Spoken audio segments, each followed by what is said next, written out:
Kim Peets and welcome to My Story, His Story. What do we know about Seventh-day Adventist church leaders and how has God influenced them?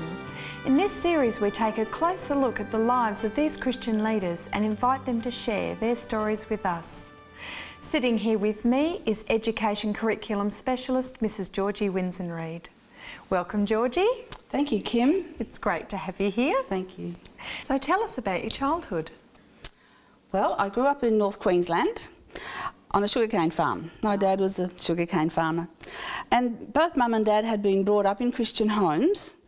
But when Mum went teaching, she was sent to a school which was about probably 100 kilometres from her home. And she was a home ec teacher, and the principal of the school was a Seventh-day Adventist. And he was true to his higher calling and shared his beliefs with her, and she was convinced that that's what she should do. Time progressed, Mum and Dad married, and my brother came along, and when he was about 3, Mum was baptised in a river in North Queensland. And she was just telling me yesterday that at the baptism, Dad had actually attended, not convinced himself, but had attended to watch, and sat quite a way back with his back against a tree with young son between his knees. And when Mum came up out of the water, young son yelled out, "Did you have a good swim, Mum?" Yeah, and it was probably quite a few years after that, actually 12 years after that, that Dad became an Adventist. Oh, fantastic, fantastic. So tell us, how did that influence your life? Well, it was a divided home in that Dad wasn't committed to going to church as well. He never stood in our way, and we were quite a distance from the local church, so we were isolated members and fellowshipped with another family. So that we would go to a river on Sabbaths, and the mums would swap families and share Sabbath school stories with the children. So that was a really special time. But when I was about 5, my dad got really, really sick. He was diagnosed with sugar diabetes, hospitalised, and it was a really, really severe case. When we would go to visit him, he was on ground floor at the hospital, window looking out, and he could see us coming, but he would only know it was us because Mum would move her umbrella up and down to signal to him that we were coming. And Dad always said that God put him on his back, so he had to look up. And it was during that time that Dad became convinced that he had to let go and let God. So what happened? He had bronze diabetes? Yeah. I've never heard of that Never heard of before. that? No. When I was about 9, we went down to the Sydney Adventist Hospital, and Dad just walked in to see the specialist, and the specialist looked at him and said, "You're a bronze diabetic." The body, I don't know why bronze, but the body actually gets totally clogged with iron, and Dad had 5.2 times too much iron, and that's what caused the diabetes. His skin was quite dark, quite olive, and to get the iron down, they would actually take blood every fortnight from him. Oh, wow. I mean, we can only give blood once or twice a year at the most, but he was giving it every fortnight. So it became quite a ritual in the family for Dad to, Monday nights, once a fortnight, off to the doctors to give blood to get the iron down. And how long was he in hospital for when this realisation came upon him? Well, the bronze diabetes was years later, until Dad looked up and let go and let God. Probably only weeks. But once he made that decision, it was a powerful decision, and he fully committed. We sold the house and farm that was quite a way out of town to move closer to Cairns, and that became, well, we started going to church from the remote farm, and then closer farm we would go every week, leave at 8 o'clock in the morning with picnic lunch packed and picnic tea packed, so it was a full day. My grandfather, who was living with us, would say, "See you tomorrow." So were you involved in your Sabbath school? That was one of the great things with our church. They really got the young people involved in Sabbath schools at different levels. I mean, appropriate to your own level, but helping in younger levels as well. And then I started playing the organ for church in my early teens. So all that sort of involvement, young people's meetings, and then Sabbath afternoons out hand building or collecting for needy. And then socials at night time. So the church really had the young people involved in doing things, and they mentored them, and they provided social life for them. And when I was 12, I became baptised myself, and to me that was a real anchor. That was the choice that I had made. I was attending state schools. It was too far to be going to the local church primary school. And that was a real anchor for me in my growing up time. I wasn't a wild teenager, but it was just gave me that straight path to walk on. So you're quite an advocate for getting children involved in church. Getting children involved in as many different ways as we can. And particularly for those of us who are adults in the church, getting to know the children, getting to know them by name and talking to them and calling them by name and taking them under our wing and mentoring them into the different roles that they can be playing in the church. Getting them involved in clubs that are appropriate to their level, like Pathfinders that we have in our local church and Adventurers for the younger ones, and getting them to take part in those programs so that they're in a safe environment, so that they feel that they're belonging and that they're contributing. And that's just so important. It gives them significance in their lives, gives them resilience to bounce back then. So that's just so important. And I feel that that's what my church did for me way back then, gave me that grounding and nurture. Just became wonderful for me. That was just my life. It was Sabbath was happening, and that was what was going to be happening. And it was obviously something you really looked forward Absolutely, to. Absolutely. Oh, very important. It's just so good to have young people coming along. Sometimes they only come along because that's their social contact for the week. True. Sometimes, we just live in such little isolated boxes in our everyday week. To come along to church and be involved just socially, that's fine. If they're there, they're open and vulnerable, and God's got a chance to contact them then. That's fantastic. Stay with us after this break and we'll hear more stories from Georgie.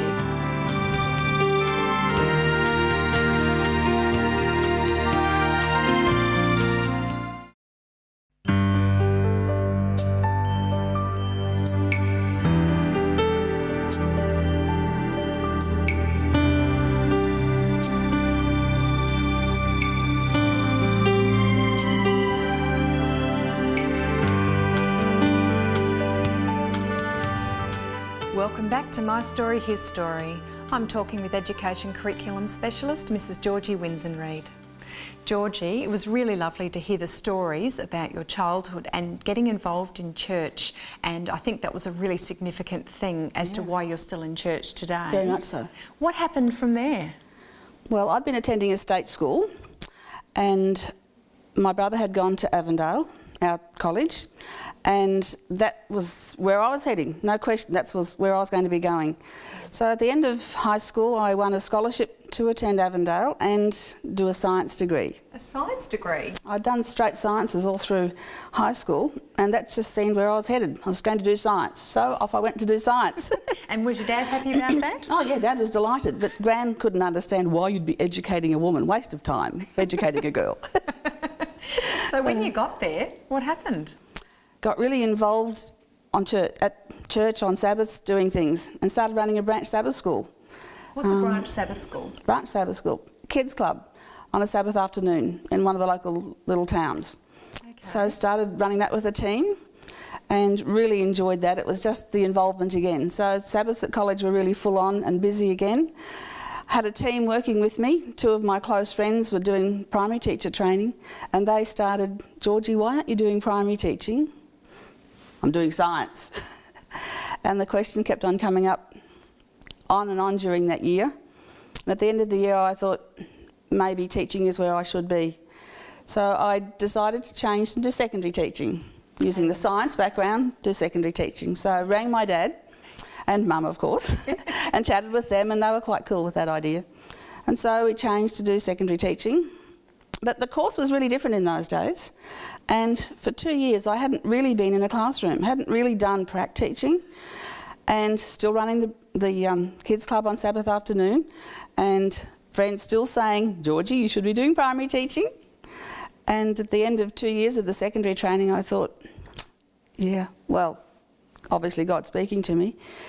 Yeah, primary teaching. So I rang Dad again and went through the great big long spiel and explained my reasons and what credits I would get and everything. And Dad was quite disgusted. The rate you're going, you'll be scrubbing floors, was the quote. He just saw it as each one was a step down. But that's not the case. No. This is where I was, primary teaching was where I was meant to be in the first place. I was just not listening too well to God speaking to me through my friends. Okay. So I finished the primary teaching course in 2 years and applied to teach in Adventist schools and got sent to Warburton. I applied for the East Coast. Mum and Dad in North Queensland. My brother was a minister in Tassie at the time. So I thought anywhere East Coast would be good. Yes. So they sent me to Warburton and sent my brother out to the islands on mission work. Okay, well there you go. No longer in the centre. No. You were no longer in the centre. no longer in between, that's right. And where else have you been? Most of my teaching has been in Victoria, but for a while we moved to North Queensland again. My husband did training up there, and the children were both born up there, so I did private tutoring work while I was up there. And we moved back to Victoria and started working in the schools here again. Excellent. And what have been some of the highlights that you've had in your teaching career? Well, it seems to have gone jumping grades. Started off teaching grades 7 and 8 at Warburton, which was a combined high school class of 40 students, which was quite a class for a graduate teacher. I call that my trial by fire year. And then I went to open a new school with another teacher, and I had the infants, Prep 1 and 2, with about 26 children with quite ethnic background. And then onto a grade 1, 2 and 3 at Nunawading School. So changing classes seemed to be the pattern for me. I did special needs training at Melbourne University, and that was great experience and great understanding for the needs of the students in the classes, both those who are challenged academically and those who are ahead and advanced academically. So that's where I actually, after the children were born and I came back to teaching, I actually started some special needs programs at some of our schools. And has special needs always been your area? No, not at all.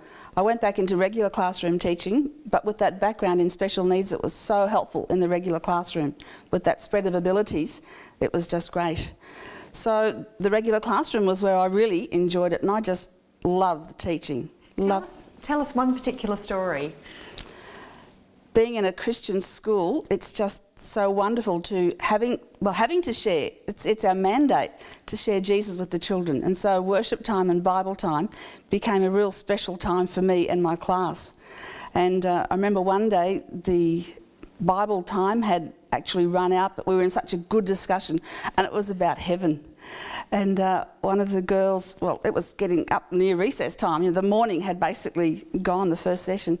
And one of the girls just gave this squeal and put her hands over her ears.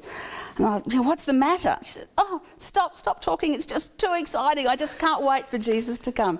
What an awesome response from our children. That's amazing. To have that sort of response. Their hearts are just so open and so vulnerable. They want to know more. And it's just a wonderful experience. The last time I was full-time in the classroom, we were studying some of the Bible programs from our media centre actually, and had a wonderful time just sharing and talking on Friday mornings, and some of the letters back from the children at the end of that year. I learnt so much about God during that time, and that's what it's all about, for them to know, not only know about God, but to know Him, to actually experience and have an encounter with Him. What a blessing for Absolutely. you and for the children too. Well, I'd hope so. Yeah. They haven't always been in the classroom. You've done a whole heap of other things as well. Yes, Kim, I have. The last bit of teaching that I did in full-time in a classroom was actually not full-time, but 2 days a week, and then 3 days a week as Associate Director at state level. So that was an interesting challenge, a whole new dimension to teaching, to be able to work with young teachers. The two of the roles that I picked up during that time were induction of new teachers and curriculum. So getting to know the new teachers and support them in their roles, making sure that their mentor relationship was working well with their mentors, making sure that their curriculum was as it should be in their classroom, and supporting them in developing their curriculum. It seems that ed directors handball curriculum to an associate as soon as they can. So if I've got to do something, I like to do it well. So I got to understand curriculum more. Even though I taught using curriculum, to actually be leading with it and mentoring with it was something I really had to get my head around to be able to lead clearly. And so it was during that time that the union education curriculum person was called elsewhere, and I happened to be close by, and they said, she knows what she's doing. Now, union's an Australian-wide level. Sorry, it is. Yeah. Yes. So nationwide. So that was the next big challenge. It was after a time when my children had come back from a youth congress, and they'd been praying the prayer of Jabez, and my territory was just getting bigger, and I'm thinking, no, I don't want any bigger territory. But it's wonderful to be able to work with teachers in schools and to be able to help and support them to be able to best deliver in their classrooms. Oh, fantastic. Well, it sounds like God has really led you in your education life. Do you have any words to say to anyone who might be struggling with the call to education? It's just the most wonderful ministry, and if anyone is sort of contemplating it and thinking they might be hearing hints about going into a teaching ministry, don't be a slow learner like I was. Jump in and get involved. It's just the most wonderful experience to be able to introduce students to Jesus. Thank you, Georgie.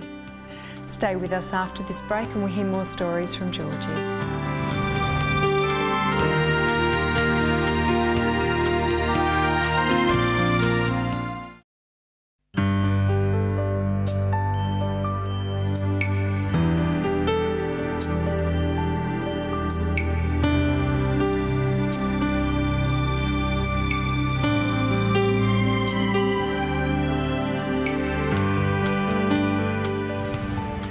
Welcome back to My Story, His Story. I've been talking with Education Curriculum Specialist, Mrs. Georgie Winzenried. Georgie, I've really enjoyed hearing your stories from childhood, being involved in church, and then your life as a teacher and your calling to ministry. Now, that ministry has really taken a rub-on effect to your children, hasn't it? It has, Kim. When you become involved in church work, you know that the family ties could be somewhat stretched by distance at times, as mine have been with my own family. But I have two children. The eldest is a girl, and she took on teaching, which is a wonderful new dimension to our relationship, as you can imagine. When we get together, the school stories always start rolling. Oh, I can imagine. And she's married to a minister. And we were just blown away at the wedding. On the program, we saw vows, normal. But they actually took two sets of vows. They took their marriage vows, and afterwards they took a joint vow as a couple to ministry. And that was just a most amazing experience to have your children publicly committing to work for God. That's amazing. I bet there wasn't a dry eye in the church. Oh, we did very well, actually. We had no tears that day. We thought there were going to be copious tears, but no, we were dried-eyed, just rejoicing and celebrating. It was a wonderful day. That must be a real answer to prayer to you. And what about your other child? Well, the other child is now a young gentleman in his mid-20s, and he's involved in the publishing ministry. So he actually takes orders from literature evangelists who are out selling books in the community and deals with them. And he's just been to a congress and been able to put faces to names now, and really feels that there's huge purpose in his work, and it's just exciting to see him involved in ministry as well. Oh, that's great. And who is your favourite Bible character? Character. You just said one character? Well, yeah. Oh, Kim, I've got four. I've got it down to four favourites. Well, you are a Bible teacher, and you said that Bible was your specialty. Absolutely. So the four are Esther, Ruth, Daniel and Joseph. And why those four? Kim, when we first meet these four characters, they're all young people. And they're all thrown into really stressful situations, often in alien countries, but they all take a stand for God and they prove true to God. And that's really exciting to see that happening. So share, maybe, if you do have a favourite out of those four, share that story if you could. Probably the favourite would be Esther. Esther, a beautiful young lady, living at home, enjoying life, and is captured because the king needs a new queen. And so they captured the beautiful ladies of the land and took them in and put them into preparation. A year of preparation, a year of beauty treatment, such indulgence. And preparation for basically a one-night stand with the king. Just shocking the Bible, isn't it? But that's what it was. But she did find favour with the king. And in that story, it just shows through really adverse circumstances how God can use those bad circumstances for his purposes. And he knew plans for Esther way before she ever was on the scene. So what ended up happening for Esther? Crisis for her people, the Jews, which she had kept her nationality hidden until it was the appropriate time. And she was able to save her people from destruction. and the situation just totally turned around. So it's an exciting situation. And sometimes young teachers say to me, you know, what am I doing here? And you can say to them, maybe it's your Esther moment. What purpose has God got for you being here at this point in time? And that's, you know, a really encouraging thing for them to know, that there is purpose in their life for being in a difficult classroom at a difficult time. Maybe their Esther moment. And share maybe one of your other stories. Well, think of Ruth. She was a Moabitess, and her husband had died, and her mother-in-law was moving back to their home territory. And she decided to go to a strange country with her mother-in-law. So she must have really seen something special in her mother-in-law as a mentor. And her commitment was, wherever you go, I'll go. Your people will be my people. Your God will be my God. So there was a real strong spiritual connection there as well. And when they got back to the home territory with Naomi, it must have been really hard for Ruth, because she would have been an outcast, you know, would have been frowned upon, an alien in this territory. But she was true to the calling there too. And Naomi mentored her in the ways, and what an outcome for her. She gets listed in the genealogy of Jesus in the book of Matthew. That's quite an honour, isn't it? Absolutely, yeah. To see that connection and to be committed, young people can do amazing things. That's true. It's exciting, isn't it? That's true. I'm interested in the story of Daniel. What happened with Daniel? Again, a young person taken captive to a foreign land. And stands true. And I love the verse in the hymn. Dare to be a Daniel, dare to stand alone, dare to have a purpose true, and dare to make it known. So often we don't like to stand alone, but he actually took a really strong stand, didn't he? So what did he do? Well, first of all, we hear him refusing to eat the meat from the king's table or the food from the king's table. Blessed by idols, not true to his own standard of what he was wanting to eat. And the improvements in their health over a very short time showed that he'd been true to what he believed. And, you know, there's many stories that we hear about Daniel. You know, in the lion's den, he wasn't praying quietly in his bedroom. He was at the window praying and thrown to the lion's den, where the angels protected him and kept him safe because, again, being true to God. That was much later in his life, of course. He wasn't quite the young person then. But just amazing stories of people who do take a stand for God and are true, and God's there with them the whole time and supports them and works with them. And if you had a final thing to say to people who are listening to this program, what would be your call to them? To be listening for that still small voice of God, calling them and talking to them, and put aside some of the busyness of everyday life to stop and listen to God, and for the plans that He has for us, to follow Him, to walk closely with Him. And it doesn't matter how old you are or how young you are. That's right, how young you are. Yeah. Story of a preacher who, after an evangelistic series, was really excited because 2.5 people had made a commitment. And the person he was talking to said, so 2 adults and a child? No, 2 children and an adult. The adult's life's half gone already. It's the children who have the full life ahead of them. Oh, fantastic. Thank you very much for sharing your stories with us. My pleasure. It's been a pleasure to have you here today. Thank you, Kim. We hope you've enjoyed this episode of My Story, His Story, and we hope you join us again next time.